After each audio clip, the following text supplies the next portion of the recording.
ರಾಮಾಯಣವೆಂಬುದು ಕೇವಲ ಒಂದು ಕಾವ್ಯವಲ್ಲ, ಪ್ರತಿಯೊಬ್ಬರ ವ್ಯಕ್ತಿತ್ವವನ್ನು ರೂಪಿಸಿದ್ದ ಮಹಾನ್ ಕಾವ್ಯವದು. ತಂದೆಯ ಮಾತಿನಂತೆ 14 ವರ್ಷ ವನವಾಸ ಮಾಡಿ ಸೀತೆಯನ್ನು ಅಪಹರಿಸಿದ್ದ ರಾವಣನನ್ನು ಕೊಂದು ತನ್ನ ರಾಜ್ಯಕ್ಕೆ ಮರಳಿ ಸಾವಿರಾರು ವರ್ಷಗಳ ಕಾಲ ಸುಭೀಕ್ಷವಾಗಿ ಆಡಳಿತ ನಡೆಸಿ ಪ್ರಜೆಗಳನ್ನು ಕ್ಷೇಮವಾಗಿ ನೋಡಿಕೊಂಡರು ಶ್ರೀರಾಮ. ರಾಮನ ದೇಹತ್ಯಾಗದ ನಂತರ ಅಯೋಧ್ಯೆಗೆ ಏನಾಯಿತು? ಇಂದಿಗೂ ಶ್ರೀರಾಮನ ವಂಶಸ್ಥರು ಇದ್ದಾರಾ ಅನ್ನೋ ಪ್ರಶ್ನೆಗಳಿಗೆ ಉತ್ತರವನ್ನು ಈ ವಿಡಿಯೋದಲ್ಲಿ ನೋಡೋಣ. ರಾವಣನ ಸಂಹಾರದ ಬಳಿಕ ಶ್ರೀರಾಮ, ಸೀತಾಮಾತೆ, ಲಕ್ಷ್ಮಣ ಮತ್ತು ಹನುಮಂತ ಅಯೋಧ್ಯೆಗೆ ಮರಳುತ್ತಾರೆ. ಅಲ್ಲಿ ಬಹಳ ವಿಜೃಂಭಣೆಯಿಂದ ಶ್ರೀರಾಮನ ಪಟ್ಟಾಭಿಷೇಕ ನಡೆಯುತ್ತದೆ. ಆದರೂ ಯಾರದ್ದೋ ಮಾತು ಕೇಳಿ ಶ್ರೀರಾಮ ಸೀತಾಮಾತೆಯನ್ನು ಅಪಮಾನಿಸಿ ಕಾಡಿಗೆ ಕಳಿಸುತ್ತಾರೆ. ರಾಮನಿಂದ ದೂರವಾದ ಸೀತೆ ಅಗ್ನಿ ಪ್ರವೇಶವನ್ನು ಮಾಡ್ತಾರೆ. ಆದರೂ ಹನುಮಾನ ತೀರದ ಕಾರಣ ಮತ್ತೆ ವನವಾಸಕ್ಕೆ ಗುರಿಯಾಗುವ ಸೀತೆ ವಾಲ್ಮೀಕಿ ಆಶ್ರಮದಲ್ಲಿ ಆಶ್ರಯ ಪಡೀತಾರೆ. ಆಗ ಆಕೆ ತುಂಬು ಗರ್ಭಿಣಿ. ಅದೇ ಆಶ್ರಮದಲ್ಲಿ ಮಕ್ಕಳಿಗೆ ಜನ್ಮ ನೀಡ್ತಾರೆ. ಕೆಲವು ಉಲ್ಲೇಖಗಳ ಪ್ರಕಾರ ಸೀತೆಗೆ ಜನಿಸೋದು ಒಂದೇ ಮಗು. ಆ ಮಗು ಕಳೆದು ಹೋಯಿತೆಂದು ಭಾವಿಸಿದ ವಾಲ್ಮೀಕಿಯು ಇನ್ನೊಂದು ಮಗುವನ್ನು ಸೀತೆಗಾಗಿ ತಾವೇ ಸೃಷ್ಟಿ ಮಾಡಿದ್ರು ಎಂಬ ನಂಬಿಕೆಯೂ ಕೂಡ ಕೆಲವೆಡೆ ಚಾಲ್ತಿಯಲ್ಲಿದೆ. ಆಶ್ರಮದಲ್ಲೇ ಬೆಳೆಯುವ ಮಕ್ಕಳು ವಾಲ್ಮೀಕಿ ಗುರುಗಳಿಂದಲೇ ಎಲ್ಲ ವಿದ್ಯೆಗಳನ್ನು ಕಲಿಯುತ್ತಾರೆ. ಇತ್ತ ರಾಮ ಪ್ರಜೆಗಳಿಗಾಗಿ ಸೀತೆಯನ್ನ ಕಾಡಿಗಟ್ಟಿದ್ದರ ವಿನಃ ಆಕೆಯ ಬಗ್ಗೆ ಅಪರಿಮಿತ ಪ್ರೀತಿ ಮಮಕಾರವಿತ್ತು. ತನ್ನ ಅರಮನೆಯಲ್ಲಿ ಸೀತೆಯ ಒಂದು ಬಂಗಾರದ ವಿಗ್ರಹವನ್ನು ಮಾಡಿಸಿ ಯಜ್ಞ ಯಾಗಾದಿ ಪೂಜೆಗಳನ್ನೆಲ್ಲ ಆ ವಿಗ್ರಹದ ಎದುರೇ ನಡೆಸುತ್ತಿದ್ದ. ಇಷ್ಟಕ್ಕೂ ರಾಮನ ನಂತರ ಅಯೋಧ್ಯೆಯ ಅಧಿಕಾರ ನಡೆಸಿದ್ದು ಕುಶ. ಆತನಿಗೆ ಕುಮದ್ವತಿ ಎಂಬಾಕೆಯೊಂದಿಗೆ ಮದುವೆಯಾಗುತ್ತೆ. ಅವರಿಗೆ ಅದಿತಿ ಎಂಬ ಮಗುವಿನ ಜನನವಾಗುತ್ತೆ. ಅದಿತಿಗೆ ದಿಶದುಡು ಎಂಬ ಮಗ ಜನಿಸ್ತಾನೆ. ದಿಶದುಡಿಗೆ ನರಡು ಎಂಬ ಮಗು ಮತ್ತು ನರಡುಗೆ ನವಡು ಎಂಬ ಮಗನು ಜನಿಸಿದ. ಹೀಗೆ ರಾಮನ ಬಳಿಕ ಇವರೆಲ್ಲ ಅಯೋಧ್ಯೆಯಲ್ಲಿ ಆಳ್ವಿಕೆ ಮಾಡ್ತಾರೆ. ಬಹಳ ಸಮಯದ ಬಳಿಕ ಬೃಹತ್ಬಲ ಎಂಬ ಮಗ ಜನಿಸ್ತಾನೆ.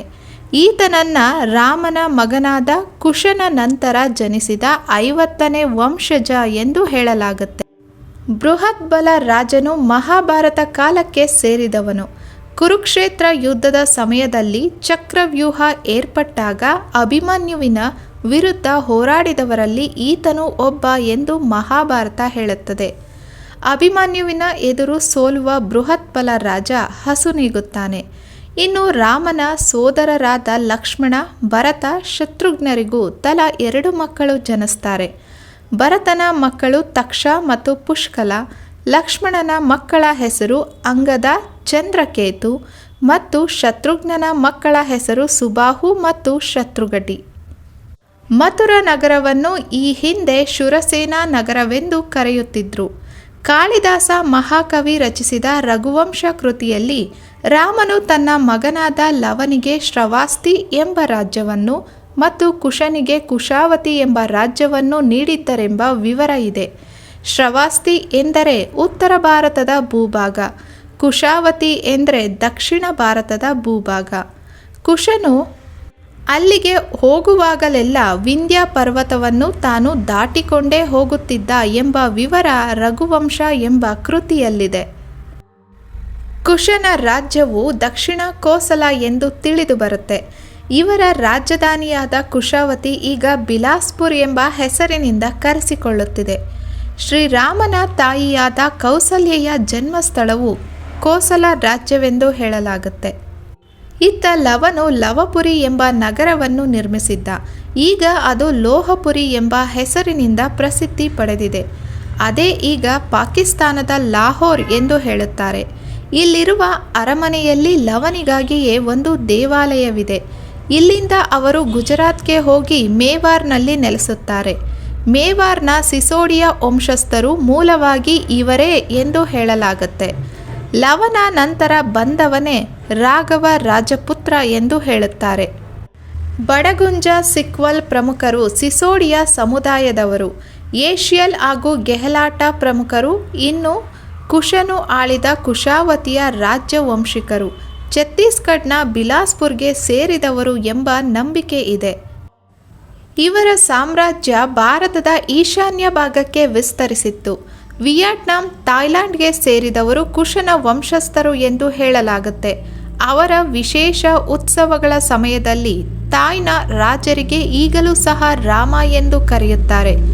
ಇನ್ನು ಕುಶನ ವಂಶಸ್ಥರಾಗಿ ಕಶ್ಯಪ ರಾಜ್ಯಪುತ್ರರು ಮುಂದುವರಿತಾರೆ. ಮೌರ್ಯ ಕುಲಗಳು ಇವರಿಂದಲೇ ಕವಲೊಡೆದವು ಎಂದು ಹೇಳಲಾಗುತ್ತೆ. ಇದರ ಬಗ್ಗೆ ಪ್ರಖ್ಯಾತ ಲೇಖಕರಾದ ಜೆ.ಪಿ. ಮಿತ್ತಲ್ ಬರೆದಿರುವ ಹಿಸ್ಟರಿ ಆಫ್ ಏನ್ಷಿಯಂಟ್ ಇಂಡಿಯಾ ಕೃತಿಯಲ್ಲಿ ಕುಶನ ಸಾವು ಒಬ್ಬ ರಾಕ್ಷಸನಿಂದ ಸಂಭವಿಸಿತ್ತು ಎಂದು ಹೇಳಲಾಗುತ್ತೆ. ಲವನ ಬಳಿಕ ಕುಶನ ವಂಶವೇ ಬೆಳೆದು ನಾನಾ ಕವಲುಗಳಾಗಿ ಮುಂದುವರಿಯಿತು. ಸೂರ್ಯನ ವಂಶಸ್ಥರಲ್ಲಿ ಸಮಿತ ರಾಜನನ್ನು ಕೊನೆಯ ರಾಜನೆಂದು ಹೇಳಲಾಗುತ್ತೆ.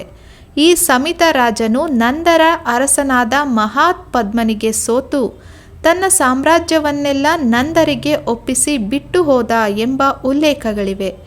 ಈ ಯುದ್ಧ ನಡೆದ ಕಾಲಘಟ್ಟವನ್ನು ಇತಿಹಾಸಕಾರರು ಸುಮಾರು ಕ್ರಿಸ್ತಪೂರ್ವ 362ರಿಂದ 420 ಅವಧಿ ಎಂದು ಹೇಳುತ್ತಾರೆ. ಈ ಬಗ್ಗೆ 2019ರಲ್ಲಿ ಭಾರತದ ಸುಪ್ರೀಂ ಕೋರ್ಟ್ನಲ್ಲಿ ಈಗಿನವರು ರಾಮನ ವಂಶಜರು ಇದ್ದಾರೆಯೇ ಎಂಬ ಪ್ರಶ್ನೆಯನ್ನು ಕೇಳಲಾಗಿತ್ತು. ಇದಕ್ಕೆ ಉತ್ತರವಾಗಿ ಜೈಪುರದ ರಾಜಕುಲಕ್ಕೆ ಸೇರಿದ ಯುವರಾಣಿ ದಿಯಾ ಕುಮಾರಿ ಎಂಬುವವರು ಕೆಲವು ಸಾಕ್ಷ್ಯಪತ್ರಗಳನ್ನು ಕೋರ್ಟಿಗೆ ಸಲ್ಲಿಸಿದ್ದರು. ಅದರಲ್ಲಿ ರಾಮನ ನಂತರದ ಅರಸರು ಹಾಗೂ ಅವನ ವಂಶಜರ ಬಗ್ಗೆ ಹಲವು ವಿವರಗಳಿದ್ದವು. ರಾಮನ ನಂತರ ಬಂದ 289ನೇ ರಾಜನಾದ ಜೈಪುರದ ಸವಾಯಿ ಜಯಸಿಂಹ ಎಂಬ ಹೆಸರಿನ ಉಲ್ಲೇಖವಿದೆ. ಇನ್ನು ರಾಮನ ನಂತರ ಬಂದ 307ನೇ ರಾಜನಾಗಿ ದಿಯಾ ಕುಮಾರಿ ತಂದೆಯಾದ ಮಹಾರಾಜ ಭವಾನಿ ಸಿಂಗ್ ರವರ ಹೆಸರು ಕೂಡ ಆ ಕಡತದಲ್ಲಿದೆ. ಈ ಎಲ್ಲ ಪುರಾವೆಗಳ ಮೂಲಕ ಶ್ರೀರಾಮನ ವಂಶಿಕರು ಇನ್ನೂ ಸಹ ಇದ್ದಾರೆ ಎಂಬ ವಿಷಯ ಇವುಗಳಿಂದ ನಮಗೆ ತಿಳಿದು ಬರುತ್ತೆ. ಇದರ ಸತ್ಯಾಸತ್ಯತೆ ಏನೇ ಇದ್ದರೂ ನಮ್ಮದು ರಾಮನ ನಾಡು. ರಾಮನನ್ನ ಆರಾಧಿಸುವ, ಆತನ ಆದರ್ಶಗಳನ್ನು ಪಾಲಿಸುವ ದೇಶ ನಮ್ಮದು. ನಮ್ಮ ದೇಶದ ಉದ್ದಗಲಕ್ಕೂ ರಾಮ ಸಂಚರಿಸಿದ ಹೆಜ್ಜೆ ಗುರುತುಗಳಿವೆ. ಭಾರತೀಯರಲ್ಲಿ ಸನಾತನ ಸಂಸ್ಕೃತಿ ಇರುವವರೆಗೂ ರಾಮ ಇಲ್ಲಿ ಸದಾ ಜೀವಂತವಾಗಿರುತ್ತಾನೆ. ರಾಮನ ತತ್ವ ಸಿದ್ಧಾಂತಗಳು ಇಂದಿಗೂ ನಮ್ಮೆಲ್ಲರಲ್ಲಿ ಅಚ್ಚಳಿಯದೆ ಉಳಿದು ಹೋಗಿ. ಇದಿಷ್ಟು ಶ್ರೀರಾಮನ ನಂತರ ಅಯೋಧ್ಯೆಯನ್ನು ಆಳಿದ ರಾಮನ ವಂಶಜರ ಬಗ್ಗೆ ಕುರಿತ ಮಾಹಿತಿಯಾಗಿದೆ. ಈ ವಿಷಯದ ಬಗ್ಗೆ ನಿಮ್ಮ ಅಭಿಪ್ರಾಯವೇನೋ ಕಾಮೆಂಟ್ ಮಾಡಿ ತಿಳಿಸಿ. ಇನ್ನಷ್ಟು ಇನ್ಫಾರ್ಮೇಟಿವ್ ಮತ್ತು ಇಂಟ್ರೆಸ್ಟಿಂಗ್ ವಿಷಯಗಳನ್ನು ತಿಳಿಯಲು ಫ್ಯಾಕ್ಟ್ಸ್ ಗುರು ಕನ್ನಡ ಚಾನಲ್ನ ಸಬ್ಸ್ಕ್ರೈಬ್ ಮಾಡಿಕೊಳ್ಳಿ.